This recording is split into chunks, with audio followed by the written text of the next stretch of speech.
ప్రేమధార Bible అధ్యయన పాఠశాల శ్రోతలకు స్వాగతం.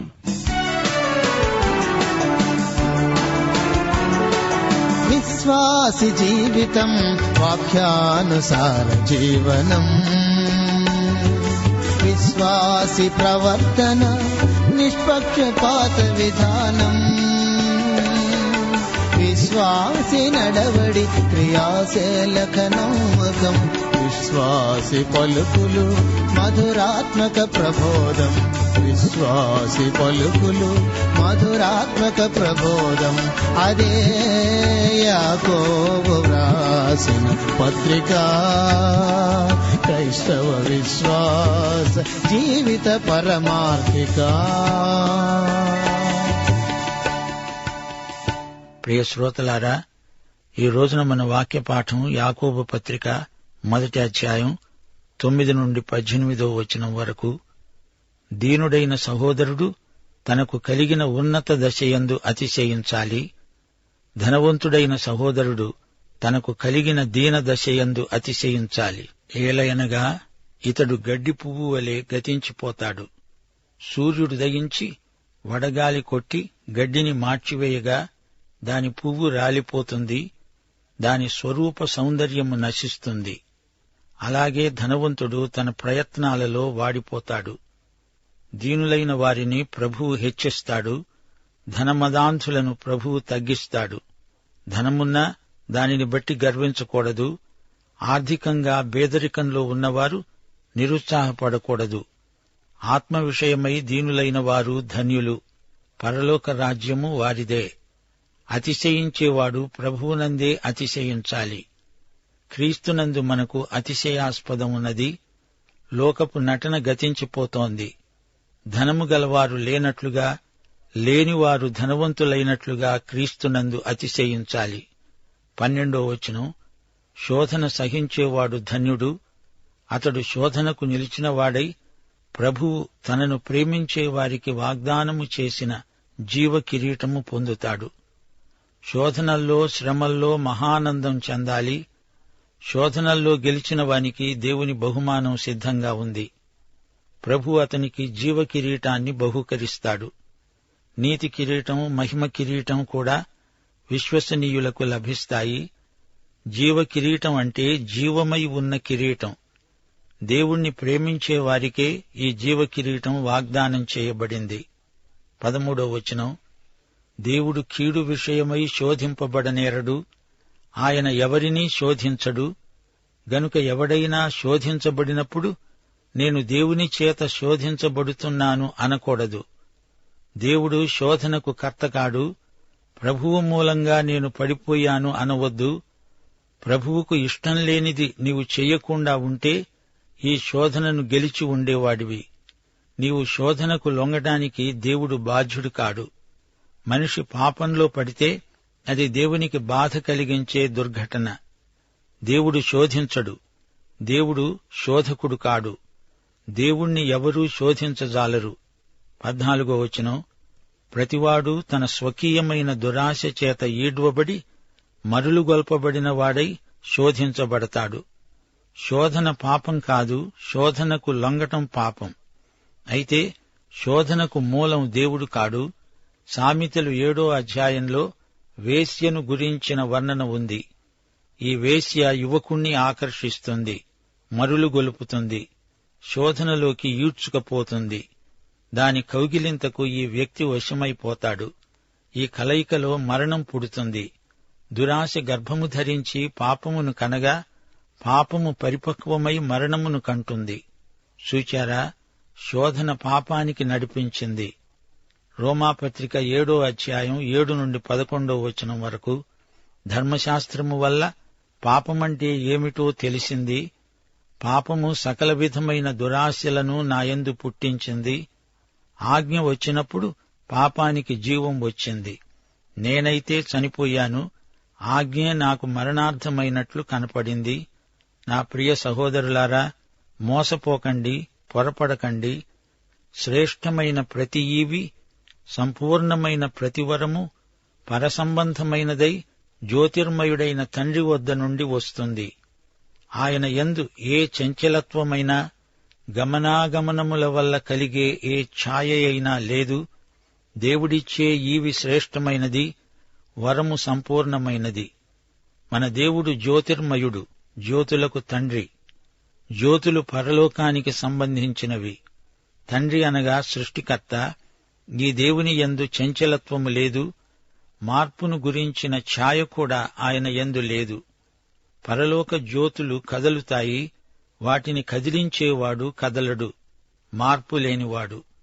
ఆయన యందు మార్పునకు తావులేదు, అట్టి సాధ్యత కూడా లేదు. గలతీ పత్రిక 3:28, కొలసీ పత్రిక 3:11. యేసుక్రీస్తునందు మీరందరూ ఏకముగా ఉన్నారు. క్రీస్తే సర్వమును అందరిలో ఉన్నవాడు అయి ఉన్నాడు. ఆయన తాను సృష్టించిన వాటిలో మనము ప్రథమ ఫలముగా ఉండునట్లు సత్యవాక్యము వలన మనలను తన సంకల్ప ప్రకారము కన్నాడు. పాపము మరణాన్ని కన్నది, దేవుడు మనల్ని కన్నాడు. విశ్వాసులందరూ దేవుడు కన్న సంతానం. ఇశ్రాయేలు జాతిపరంగా యెహోవాకు జ్యేష్ఠ కుమారుడు. దేవుని సంఘం దేవుని ప్రథమ ఫలం. సత్యవాక్యము వలన దేవుడు మనల్ని కన్నాడు. 1 పేతురు 1:23 శాశ్వతమైన జీవము గల దేవుని వాక్య మూలముగా అక్షయ బీజము నుండి పుట్టింపబడిన వారు. మన నూతన జన్మలో దేవుని వాక్యం ప్రముఖ పాత్ర వహిస్తుంది. 2 తెస్సలోని పత్రిక 2:13 ఆది నుండి దేవుడు మిమ్ములను ప్రథమ ఫలముగా ఏర్పరచుకున్నాడు. 1 కొరింథీ 15:20 నిద్రించిన వారిలో ప్రథమ ఫలముగా క్రీస్తు మృతులలో నుండి లేపబడి ఉన్నాడు. దేవునికి స్తోత్రం. 1 కొరింథీ 3:21-23 వరకు పౌలన్నాడు, ఎవడునూ మనుష్యుల యందు అతిశయించకూడదు. సమస్తమును మీవి. పౌలైనా, అపొల్లో అయినా, కేఫా అయినా, లోకమైనా, జీవమైనా, మరణమైనా, ప్రస్తుతమందు ఉన్నవైనా, రాబోవునవి అయినా సమస్తమును మీవే. మీరు క్రీస్తువారు, క్రీస్తు దేవునివాడు. మనకున్నదంతా ప్రభువు నుండే మనకు సంక్రమించింది. వీటిని అనుభవిస్తాము, ఆనందిస్తాము. నీవెంత బీదవాడివైనా క్రీస్తునందు నీవు సంపన్నుడివే. ఎందరో ధనవంతులు కొన్నాళ్లు ఘనంగా వెలిగారు, అంతలో గడ్డిపువ్వులాగా రాలిపోయారు. ధనికుడా, నీ ధనం అశాశ్వతం, త్రుటిలో గతించిపోతుంది. నీ ప్రయత్నాలు విఫలమవుతాయి. వడగాలికి గడ్డిపువ్వు రాలి వాడి మాడి బూడిదైపోతుంది. నీవు గతించిపోతావు, నీ ధనం నీ వెంబడి రాదు.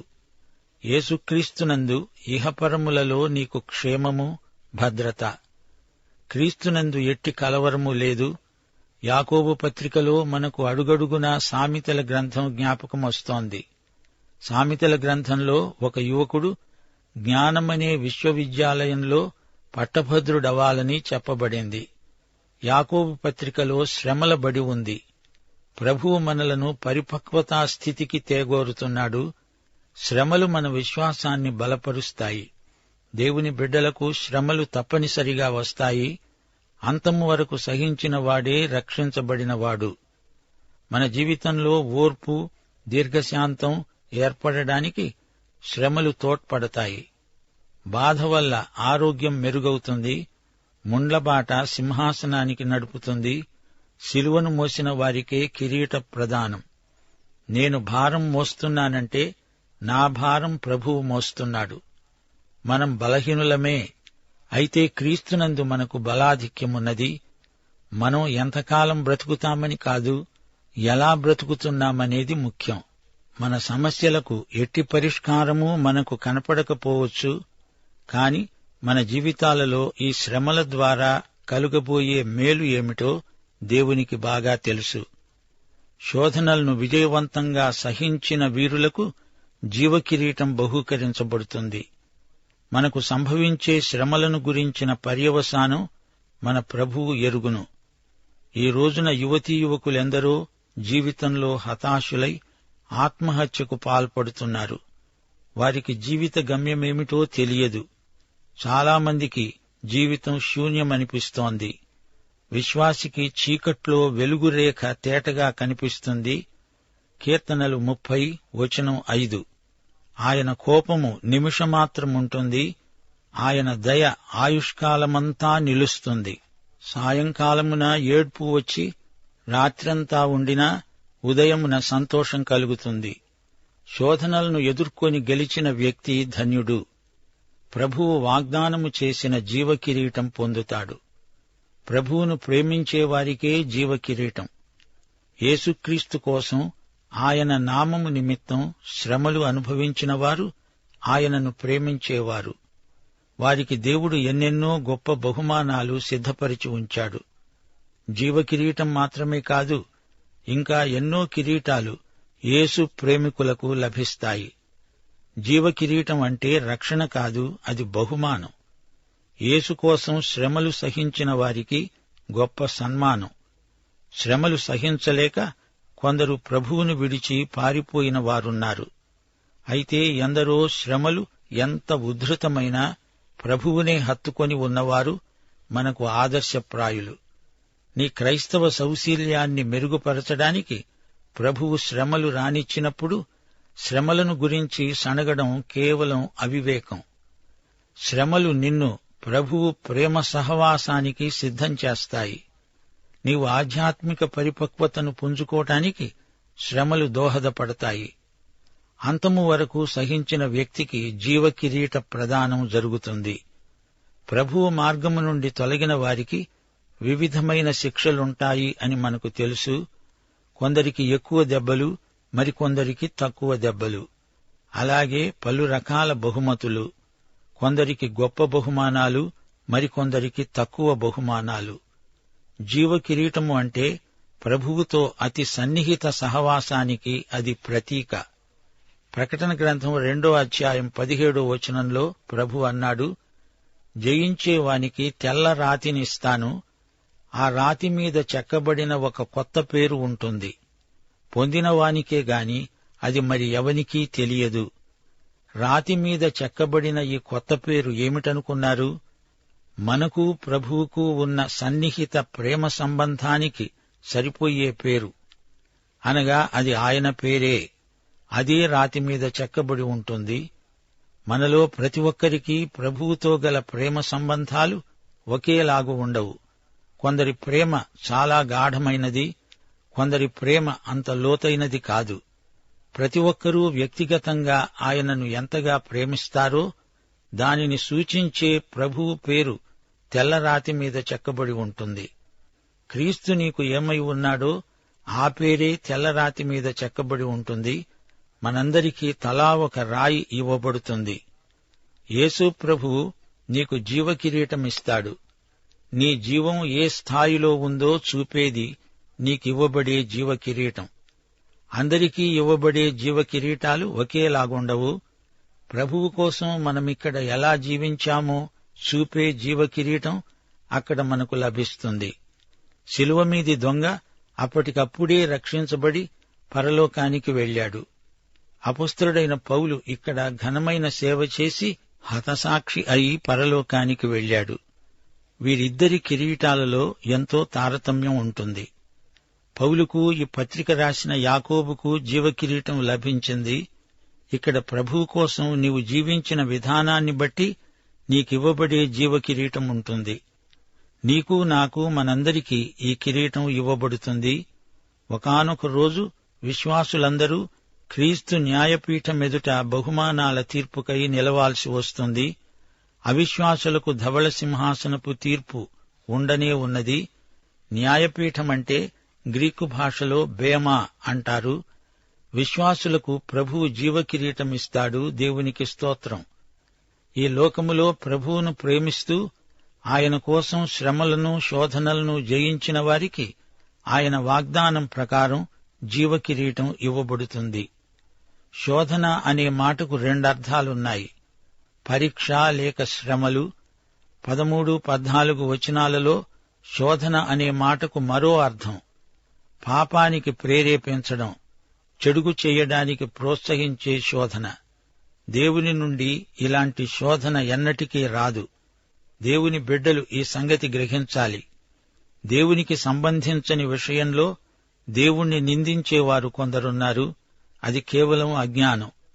దేవుడు తన బిడ్డలను శ్రమల ద్వారా పరీక్షిస్తాడుగాని పాపం చేయించడానికి శోధించడు. అది దేవుని నుండి కలుగదు. అలాంటి శోధనకు దేవుడు బాధ్యుడు కాడు. పాపం చేయించే శోధనకు కారకుడు దేవుడు కాడు. ఆదికాండం 3:12 ఆదాము నింద అంతా తన భార్య మీద వేశాడు. నాతో ఉండడానికి నీవు నాకిచ్చిన ఈ స్త్రీయే ఆ వృక్ష ఫలములు కొన్ని నాకియ్యగా నేను తిన్నాను. అప్పుడు హవ్వ ఏమన్నది? సర్పము మోసపుచ్చినందున నేను తిన్నాను. మానవుడు దురాశ చేత చేయకూడనివి చేసి దుష్ఫలితాలు వచ్చినప్పుడు దేవుడిలా చేశాడు అనడం పరిపాటి. భూకంపాలకు తుఫానులకు ముందు జాగ్రత్త పడనందుచేత అవి సంభవించాయి. ప్రాణనష్టం వాటిల్లింది. అయితే దానికి దేవునిదే బాధ్యత అని దేవుని మీదికే నిందను మరలించడం అజ్ఞానం, అవివేకం. దేవుణ్ణి, ఆయన మనస్సును ఎరగనివారు ఆయనను అపార్థం చేసుకుంటారు. కీడు దేవుడు చేస్తాడు, మేలు కూడా దేవుడే చేస్తాడు అనుకుంటారు. జరగాల్సిందేదో జరిగింది, జరగకూడనిది జరగదు, ఉన్నది పొమ్మన్నా పోదు, లేనిది రమ్మన్నా రాదు అంటూ అర్ధరహిత వేదాంతంతో కొందరు తృప్తి చెంది ఊరుకుంటారు. ఇదంతా ప్రారబ్ధం, అనుభవించక తప్పదని కొందరు సంజాయిషీ చెప్పడానికి ఉపక్రమిస్తారు. అయితే దేవుని వాక్యంలో వీటన్నిటికీ జవాబు ఉంది. దేవుని యందు చెడుగు ఏమాత్రమూ లేదు. దేవునిలో ఉన్నదంతా మంచే, అంతా వెలుగే, అంతా న్యాయమే. 1 యోహాను 1:5 దేవుడు వెలుగై ఉన్నాడు, ఆయన యందు చీకటి ఎంతమాత్రమూ లేదు. యోహాను సువార్త 14:30 ప్రభు అన్నాడు, ఈ లోకాధికారి వస్తున్నాడు, నాతో వానికి సంబంధమేదీ లేదు. అనగా వానికి కావలసింది నాలో ఏమీ వానికి దొరకదు. ఆయన యందు ఏ పాపమూ కీడు లేదు.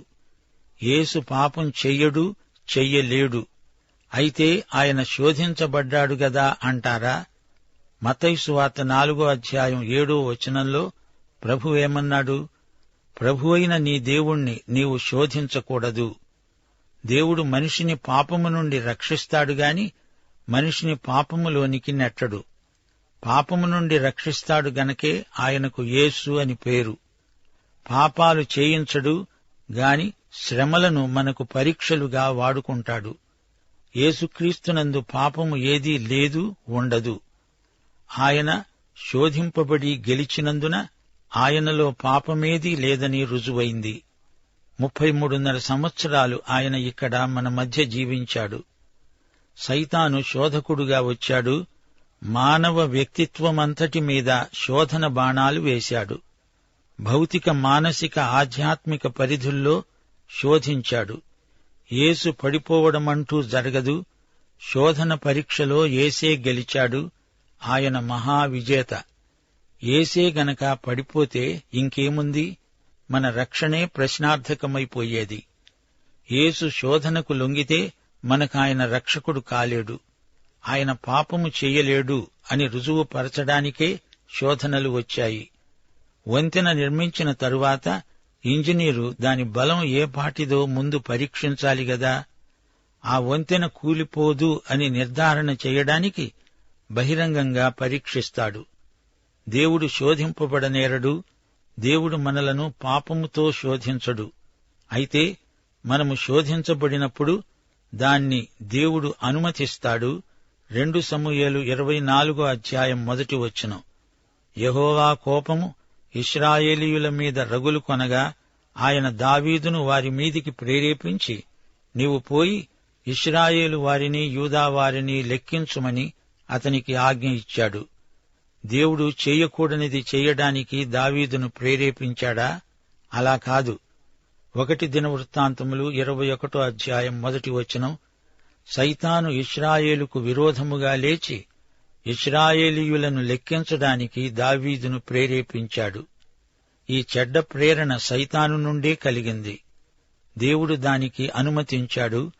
దేవుడు ఇశ్రాయేలీయులను సైతానుకు తాత్కాలికంగా పరీక్షార్థమై అప్పగించాడని మనం గ్రహించాలి. దేవుడు ఎవరినీ పాపం చేయడానికి ప్రేరేపించడు. నీవు శోధనకు లొంగడం నీ స్వంత బాధ్యత, దేవుడు కాదు, సైతాను కాదు. నీవు శోధనకు లొంగడం నీ వల్లనే జరిగింది, దాని బాధ్యత నీదే. ప్రతివాడూ శోధించబడతాడు, దానికి లొంగే ప్రవృత్తి మనిషిలోనే ఉంది. ఇది బయట నుండి వచ్చేది కాదు. శోధనలను జయించాలంటే శోధన స్థలంలో నిలువకూడదు, పాపమార్గమందు నిలువకూడదు, కూర్చోకూడదు. శోధన పాపం కాదు, శోధనకు లొంగిపోవడం పాపం. ఆహారం కాదు, అతిగా ఆహారాన్ని తినడం పాపం, అది తిండిపోతుతనం. మద్యం ఔషధంలో వాడతారు, కాని మద్యాన్నే త్రాగి త్రాగుబోతులై పాపం చేసిన వారవుతున్నారు. వైవాహిక పరిధిని దాటితే లైంగిక సంబంధాలు పాపం. మనిషి స్వకీయమైన దురాశ చేత ఈడ్వబడి మరులు కొల్పబడిన వాడై శోధించబడతాడు, అనగా శోధనకు లొంగుతాడు. ఇది దురాకర్షణ. అయితే యోహాను సువార్త 12:32 యేసు ప్రభువు ఆకర్షణ ఎంతో మంచిది. ప్రభు అన్నాడు, నేను భూమి మీది నుండి పైకి ఎత్తబడిన ఎడల అందరినీ నా వద్దకు ఆకర్షించుకుంటాను. దురాశ గర్భము ధరించి పాపాన్ని కంటుంది. దురాశ గర్భిణీ స్త్రీకి పోల్చబడింది. పుట్టిన బిడ్డ పెరిగితే అది మరణాన్ని కంటుంది. పాపము పరిపక్వమై మరణాన్ని కంటుంది. భౌతిక మరణం, ఆధ్యాత్మిక మరణం, నిత్య మరణం అని మరణం 3 విధాలు. మరణమంటే ఎడబాటు. పాపం నిన్ను దేవుని నుండి దూరం చేస్తుంది. పాపములో పడినవాడు మనిషి, పశ్చాత్తప్తుడైన వాడు భక్తుడు, పాపాన్ని సగర్వంగా సమర్థించుకునేవాడు దయ్యం. శోధించబడవచ్చు, అది పాపం కాదు. దానికి లొంగితే బిడ్డను కన్నట్లే, పాపం మరణాన్ని కన్నట్లే. దేవుని యందు పాపపు నీడ కూడా ఉండదు. ఆయన మారనివాడు. దేవుని ఈవులు, వరములు అన్నీ ఎంతో మంచివి.